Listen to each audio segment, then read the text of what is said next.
महाभारत केवल एक युद्ध की कहानी नहीं है, बल्कि ये जीवन के हर पहलू को छूती है।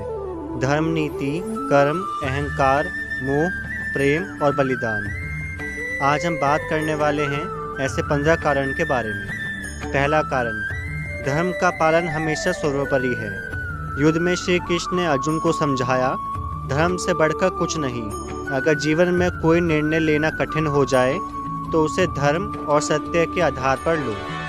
दूसरा कारण, अहंकार विनाश का कारण बनता है। दुर्योधन का अहंकार ही उसका और पूरे कौरव वंश का विनाश कर गया।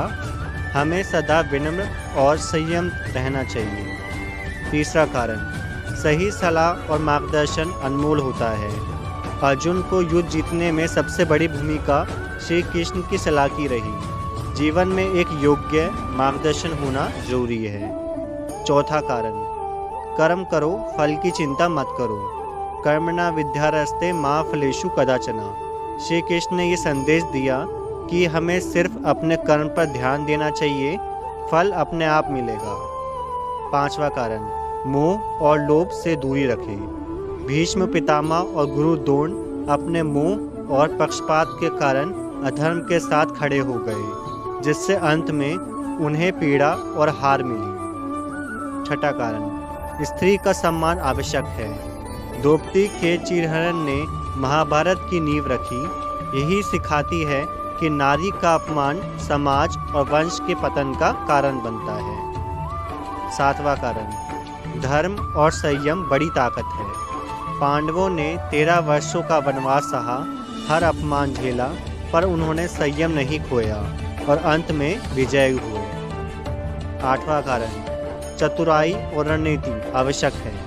युद्ध सिर्फ ताकत से नहीं, बुद्धि और नीति से भी जीता जाता है। जैसे कि शिखंडी का उपयोग भीष्म के विरुद्ध किया गया। नौवां कारण, सत्य हमेशा विजयी होता है। भले ही समय लगे, पर अंत में धर्म और सत्य की ही जीत होती है। यही महाभारत का सार है। 10वां कारण, हर व्यक्ति को अपने कर्मों का फल मिलता है। चाहे वो राजा हो या साधु, जो जैसा करेगा वैसा भरेगा।